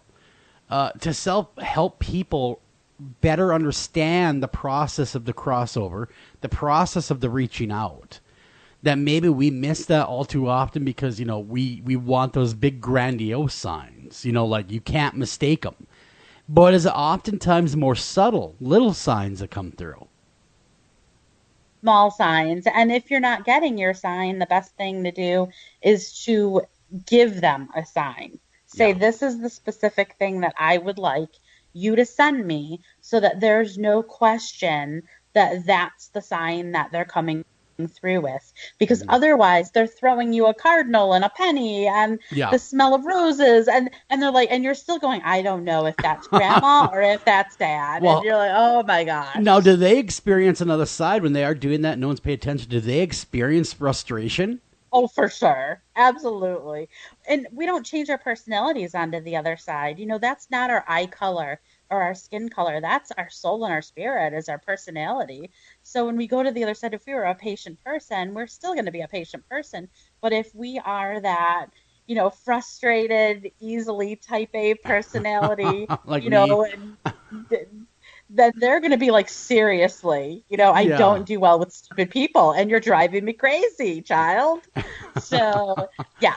Well, that's good to know that we are the same on that side as we are on this side, and that personality doesn't change. And we had amazing discussion last night on our true crime show with a coroner. And he believes, as like we all do, that there's more to us than just bodies. And to hear him talk about that was really, it took me aback. I was not expecting this clinically trained coroner. I would have been the last person in the world I would have heard say there is an afterlife. I thought for sure he would have said, well, we're walking chemistry sets, we live, we die, and that's it. No, the total opposite. That's not what I found. In my own experience, I actually get calls from a lot of funeral home directors because their place is haunted. So oftentimes, and they believe in the afterlife. That originally was exactly what I was going to go to college for. And then I realized not only, and I did fine with the whole physical body, but they could talk to me. So, they'd be like complaining my hair looks terrible, and why did you add that color lipstick? Everybody hates a critic, Kristy. Everybody hates a critic. Terrible. Everyone hates a critic, and they would have been there saying, that's not my color. Come on. They picked out that sweater. What were they thinking? Yeah. And now, does your mind, though, being so gifted at this, does it ever get cluttered where you get too many messages? Like there's a line of people wanting to talk, and it gets gridlock. Oh my gosh, no! Honestly, my life is like the DMV. It's a constant line, that wants to communicate with me, and I have to put up the out of office sign a Sure. lot of the times. We recently moved to the country, and for some reason that has helped, and I don't know why. Maybe it's because I don't have as many, the population is a little bit quieter, around where I live. I'm in a rural community now, so I have like the spirits of cows. Not really, but that'd be cool. But no, but I did when we first moved in. Yeah. Hey, Kristy, how am I tasting? How am I tasting? We actually are a stone's throw from a Native American burial ground, so Wow. we were getting an awful lot of visits Sure. from Native Americans. And my dad, who believes but doesn't believe, pretends he doesn't believe. He would come, wake up in the morning and he'd like, Kristy, you got to do something. This house is haunted. And I'm, yeah, well, okay, welcome to my life, Dad. Yeah, gee, Dad, thanks. Well, Kristy, I hate to say it, we got to run a break. When we come back, more Kristy Robinett. Don't go anywhere. We're going to talk about how you can recognize the signs that your loved ones are trying to contact you.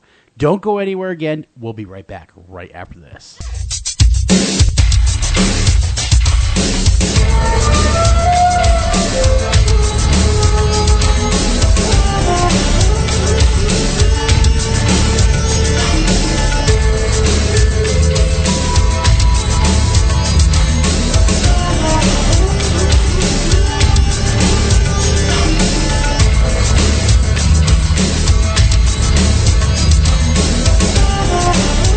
Hey, you listen to After Hours AM, and if you're listening to us via podcast, make sure you like us, follow us, review us, tell your friends about us, tell grandma about us, and keep listening. America's Most Haunted, The Secrets of Famous Paranormal Places is now an epic book from Berkeley Penguin. History, legends, investigations, interviews, and profiles of America's 10 most haunted hotspots by Eric Olsen and haunted housewife Teresa Argy. Be sure to join us on Twitter and Facebook at AM Haunted, Pinterest at America's Most Haunted, and our website, americas-most-haunted.com. And here every week on America's Most Haunted Radio with all the top names in the paranormal field.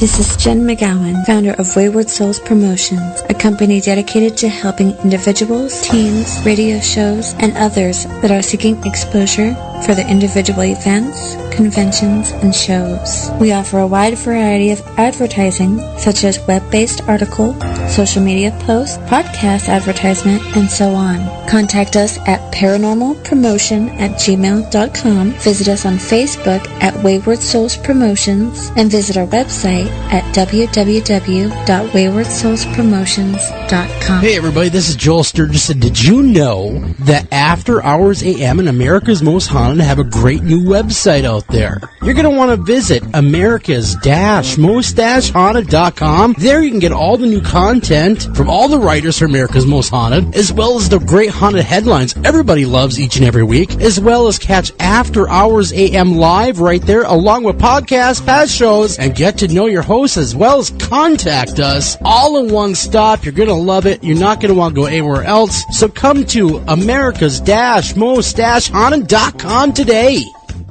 If you're listening to After Hours AM, do you have a question for the guests or even the host? That's really easy. Go ahead and email those questions to afterhoursam@gmail.com. Are you feeling like picking up the phone and being part of the show? Call us at 612-326-6874, 612-326-6874. Come be part of the madness.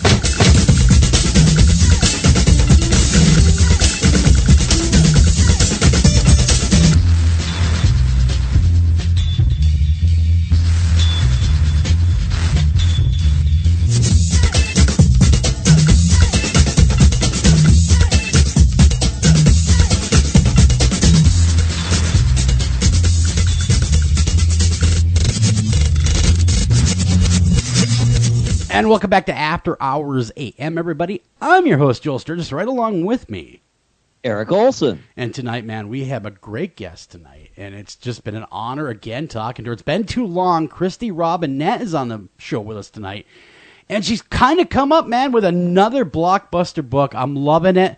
I'm really enjoying reading it. It's Messages from a Wonderful Afterlife. That's the follow-up from A Wonderful Life, the preceding book.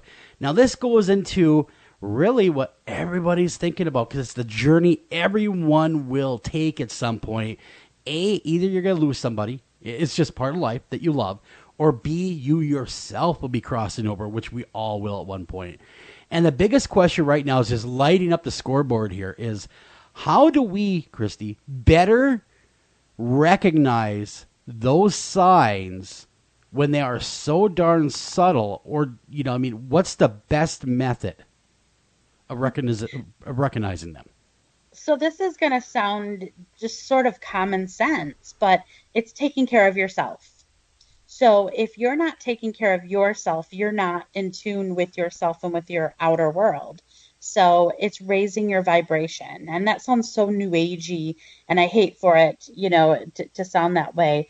But if you're on, alcohol, or if you're on, drugs, or if you're depressed, or if you're not sleeping well, or all those things, it's actually going to lower your ability to make that connection with the other side, because they're in a higher realm. Yeah. So, if you've got to meet them at least halfway, but if you're just this glum and moody person, then you're not going to be able to put the headphones in, all the way. So you're not going to make that complete connection. So there are different ways, and I talk about them, and again, they sound really kind of random, but it's singing. Singing actually helps kind of realign your aura. It's exercising, because it helps you connect to the now and raises your vibration. It's eating healthy.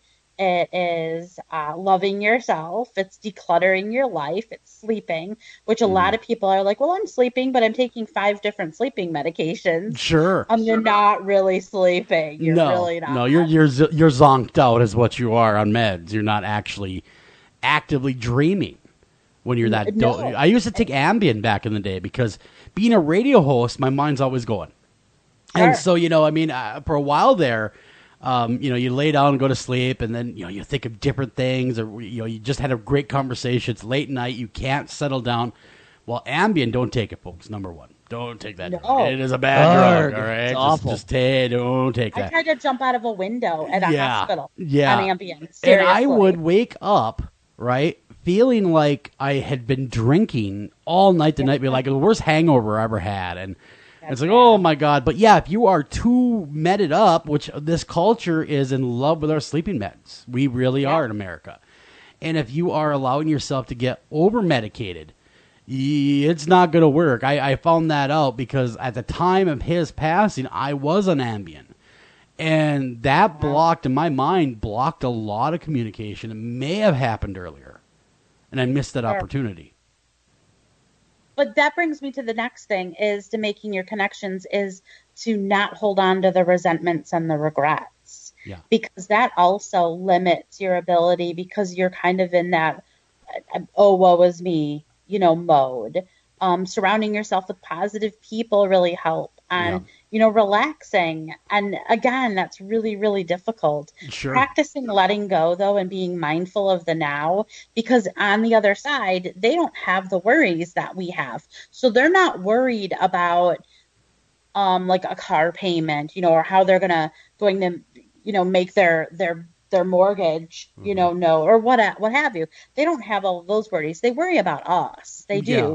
And most of the time, they're, like we talked about before, they're frustrated because they're trying to get through to let you know, maybe go this pathway, stop going that pathway. Maybe you need to go to the doctor for this. Maybe you need to not be in that relationship. Yeah. Maybe, their grandkids are going to be okay. And they're trying to show you, those things. And we are, as a culture, we're so connected to our electronic devices. Oh, God, yes. That, oh, God, yes. How are you even noticing this big billboard of a sign? And I'll give you for instance, for me, I was driving from work, and I was kind of having a very frustrating day myself. And as I was driving home from work, my grandpa is on the other side. It was like my best, friend. And so as I was driving, a truck pulls out in front of me it was a Mack truck. It was a bright red Mack truck, and it said Mack on the front.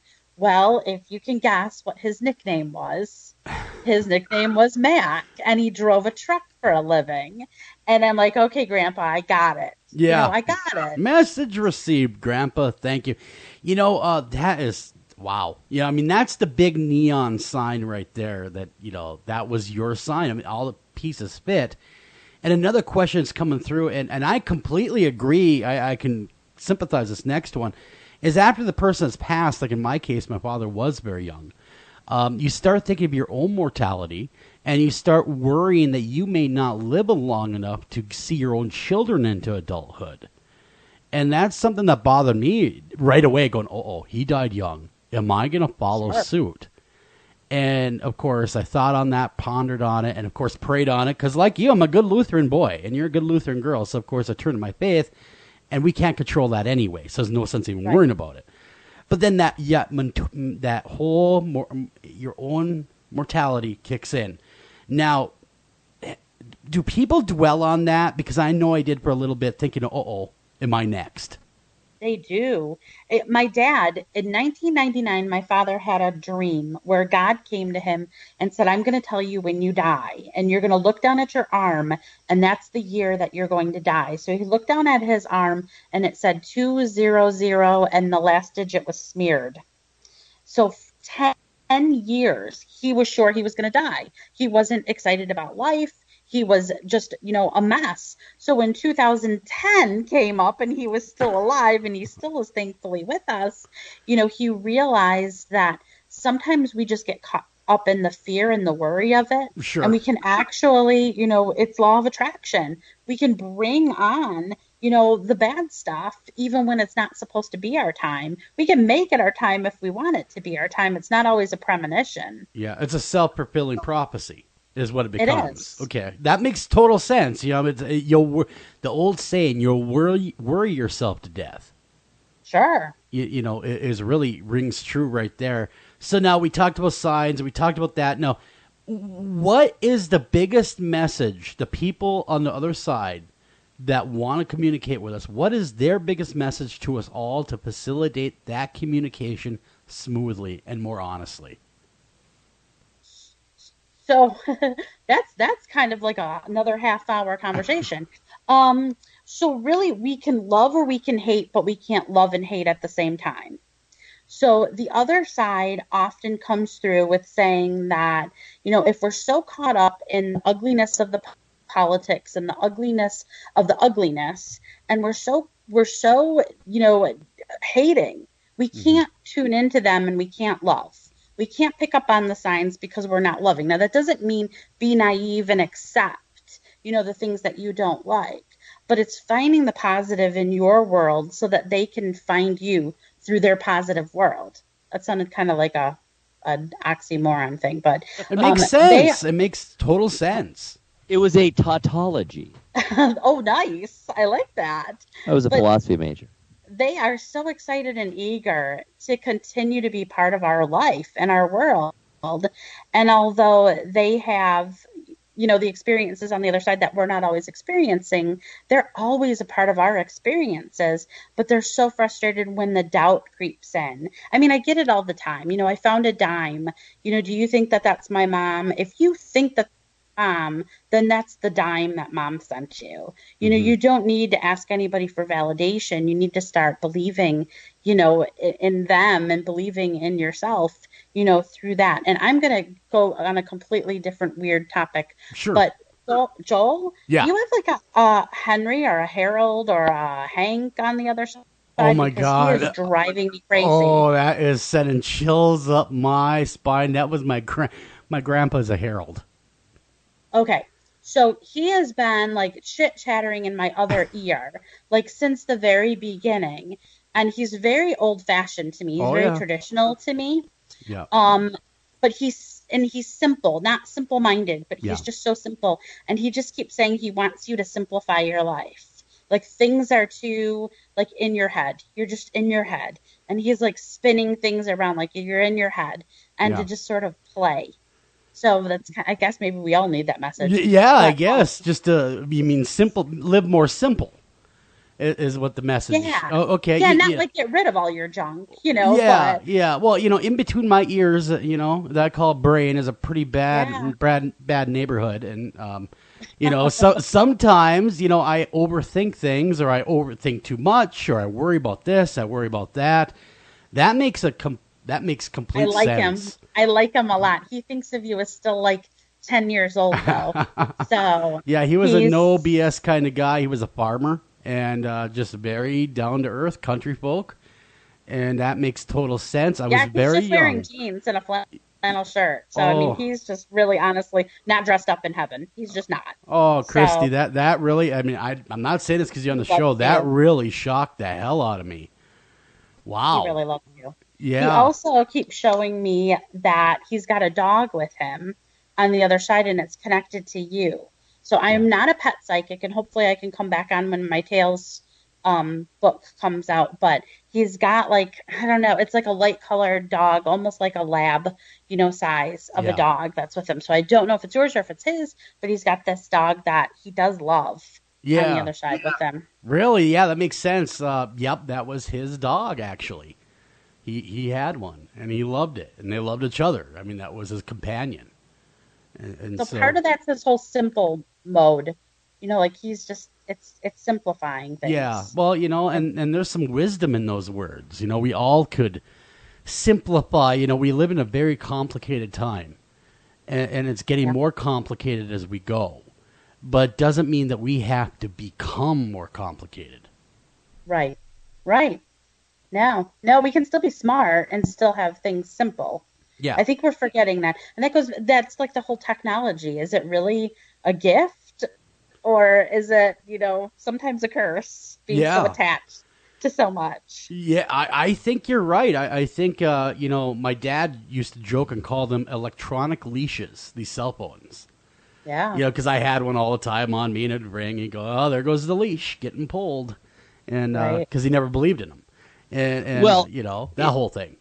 It's an easy way to distract yourself. Sure. And this concept of using popular culture, of using technology to distract yourself from the most important issues has been going on for a long time. There's nothing new about it, but it just gets more and more easy to do it. That's what's going on now. We've kind of reached a new level where it's not even the least bit strange for people to have an electronic device on their person 24 hours a day, even when they're asleep. That's my wife and daughter do it. They say, well, that's my alarm clock. Why wouldn't I do it? Well, I don't know, maybe because it makes noise and lights and beeps and boops and it annoys me. But beyond that, so yeah, I mean, with what we've been saying, one of my favorite lines from popular music, and this is about, I think it's about a lot of things, but specifically it's about technology, and the line is, it begins with a blessing, but ends with a curse, making life easier, but making it worse. And I think about that often, and I think that really is where we are. Is life better because it's easier? Well, I mean, it might be. It's not necessarily worse, I don't think, simply because it's easier. But I think we're equally wrong to equate easier with better. And I think that's a lot of what we do these days, and that's how we justify giving so much of ourselves away to technology. And not just technology, but to popular culture as well. Oh, sure. Yeah, and I think the other side, they're not so caught up on the technology. So they're not necessarily, we used to get phone calls. And we'd think of somebody, and then we'd get a phone call, that whole law of attraction thing again. Now we can't even impress ourselves because we're like, yep, that's on our caller ID. That's who's calling. So the other side, nobody ever answers an unknown call. Heaven can't even call us because we're blocking them, thinking that they're telemarketers. Oh, man, I got a telephone story for you. I was in my mid-teens, early 20s, mid-teens, and a family member had passed away. And this is long before caller ID, and the phone was still on the wall, and we happened to have the old tape recorder answering machine, back in those days. And I had lost an uncle. And the phone rings, and it rings, and it rings, and it rings. And this is at like 2 in the morning. It rang like 3 different times. And of course, my dad was still alive. Pick it up. No one's there. Finally, it kicked on the answer machine. He's like, well, screw you. You can deal with the answer machine. It was my uncle, right, that was died like what, 2 or 3 days before, saying, really? And it was a weird, now this is what got me interested in EVP, to be honest with you. Mm-hmm. It was an EVP coming through a telephone line explaining that he had made it to the other side, that he just wanted to let everyone know. Oh, I got goosebumps. It was awesome. Just so weird. I remember hearing it real time. I was standing at this machine late at night because it woke me up, and I let the machine get it, and it was... And I made it to the other side. Yeah. And it was just so weird. Now, you're right. I used to get a lot of emails early days of doing radio. People would call and they'd say, I had the weirdest call on my phone. And it was my grandma. And yeah, whatever. Okay, cool. But now you don't hear that anymore. You're right. It'd be with caller ID often, and texting and this and that. You never get a phantom text. You know no, what I mean? But you know what you have there. I have stories actually in the book about the texts and emails as well from those from the other side that, of course they say, well, it must have been caught up in the cache or, something like that. But they have gotten text messages, saying, I just love you, or I'm here okay, or something like that. And it's very surprising. And that is one of the signs that they can give us, even numbers, Sure. If you're catching a loved one's death date or their birth date on your phone constantly or on the clock or something like that, those are signs as well. There's so many signs. I always look at, what I end up looking at is 151. I don't know why. That was my dad's birthday. And whenever I look up at the clock, it's like 151. 151. Yeah. Why is it always 151 when I feel like looking at that clock? And so to me, that's another sign. That's a heaven hello. 151. Yep. And so, I mean, I've learned to recognize them better, from reading books like yours. Again, if you really, really want to understand things better, have a better understanding, I really got to tell everyone, get this book, Messages from a Wonderful Afterlife, which is the follow-up to the smash hit, It's a Wonderful Life. You're going to want to read this book. It really opens a lot of eyes, and it puts together a lot of those puzzle pieces that maybe we all didn't quite have yet. And really, Kristy, you put it in really good, plain English. You know what I mean? You really put it in a I don't want to say dumb it down at all, but what I'm saying is no, I did. You really put it in there where I understood it. I got it right away, and it's really easy to read and very informative. And so go over to Amazon or anywhere, Barnes and Noble, anywhere, and pick up this book. I can't urge people enough to get their copy. Speaking of which, Kristy, before we run out of time, since we're unbelievably down to the final 8 minutes already, let's let people know, first of all, where they can get a hold of you, your website, and also what services you offer, because you are a professional psychic medium. So let people know where they can find you and encourage them to do so. Well, thank you. I'm at KristyRobinett.com, and I'm on pretty much every social media outlet there is, unfortunately. It is a distraction. But I'm on Facebook as Kristy Robinett, and I'm on Twitter and all that fun stuff. I will be at the Michigan Paracon with probably a lot of the people that you've been talking to recently, and that'll be in August, and I'll be doing a couple gallery sessions there. And I do mediumship and psychic, and I do Skype sessions, so you don't have to fly into Michigan to do that. It works just as well over the phone as it does with you sitting in front of me. I do police investigations, and I work with law enforcement, specifically on cold cases and unsolved cold cases. So it doesn't always have to be murder. It can be arson or kidnappings or what have you. So well, we got to have you on. We have to have you back on one of our true crime shows. Because Wednesday is True Crime Night with our very own Dr. Clarissa Cole, which is actually a practicing forensic psychologist. And so that would be very interesting to have you on to talk about the working those cold cases and how that all goes about. Yeah, I'd love to. Anytime. That would be a lot of fun, right, Eric? That would be really insightful. Oh yeah, amazing. Well, as we were saying earlier, the first time I talked to Kristy was in relationship to her show or special. What was it? A film? What do we call that? The Restless Souls, right?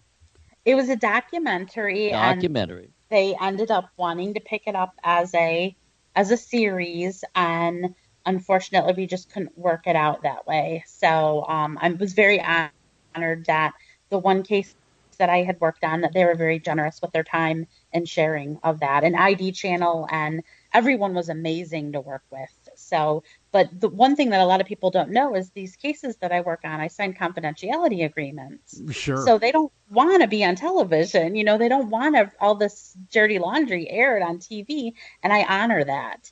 Yeah. So, you know, I can't necessarily hand over all my case files to a bunch of networks. So I have to be very cautious. Well, I admire your integrity, you know, and keeping that intact, honoring those non-disclosure agreements you have, because I think a lot of people would be like, what non-disclosure? These are the cases. Now bring me my check. Yeah, no, that's not going to happen, or else I'd never get called by anybody. So. Well, you know, we only have 5 minutes left, and any parting words of wisdom when it comes to reaching out and communing with your deceased loved ones? Just talk to them. You know, you can talk to them in your head. You can talk to them out loud. You can write them letters. Just keep talking to them. And the more that you continue that conversation, you're not conjuring them. I know, Eric, I think that you said that earlier, you know, that you're worried you don't want to bother. I think it was Eric that said that you don't want to bother them. Yeah. And you're not bothering them. You know, you're just going to be leaving a message on their voicemail if they're not available. You know, so it's not like you're bothering them by talking or asking for those signs. You're just merely, you know, continuing that conversation, and they'll get back to you when they're available to get back with you. So continue to do that, and you know, and don't get so frustrated if you're not getting that return call, so to speak. They'll give it to you, but you just have to be as least distracted as possible, and you know, find some place in the quiet, you know, to talk to them as well. So sure. Not always when you're frustrated and you need help. Well, it would seem that there's definitely a cooling off period on both sides of the veil, our side, their side, before communication can happen. I mean, really happen. I know, like I was saying earlier, it seemed that way with me. There had to be a waiting period. And I would suppose that there's a lot of acclamation on their side, probably more on their side than ours. I call it the Heaven Chronicles, actually. You know, they have the crossover, then they have a soul review, and then they have the Angel Boot Camp where they have choices as to what they're going to be doing and how they're going to be doing it, and then they live. So it takes them, and sometimes they get reincarnated. You know, it's not often, but once in a while. So, you know, there are some steps that they have to follow, and there's no time or calendar on the other side, but they definitely, I tend to say it's about 6 months earthly time. Sure. And sometimes it can be, you know, the next day. I had someone that showed up the day after one of her loved ones died, and they showed up in spirit. And she's like, honestly, I don't even have all the funeral arrangements made. She had booked the appointment a year previous to talk to somebody else, and it was, you know, this loved one that showed up. So they were ready. Yeah. So it really depends. Very, very interesting. Again, you're going to want to get your copy. Messages from a Wonderful Afterlife. And Kristy Robinett is a wonderful author, really well written. I enjoy everything that you've done in the writing world. And, of course, your readings are just phenomenal. I got to say, Eric, very few have come on the show, and it was as accurate as Kristy. Oh, I know. It's just amazing. Thought that all along. Every time, every time. You know, you're kind of like you're the watermark for the show. How accurate are you really over there? Are you as accurate as Kristy? Let's see. No, we all have our own gifts, so I appreciate that. And you know, I can't believe it's already done. Another show is in the books, so. You know, we want to thank everybody for listening to this edition of After Hours AM, and take care of each other and love each other. And I really mean that. Take care of each other and love each other. We say it after every show, but I really mean that. And love the ones that are no longer with us as well. They need that too. Thank you for listening to this edition of After Hours AM. And please remember to like us on Facebook and also follow us over on Twitter.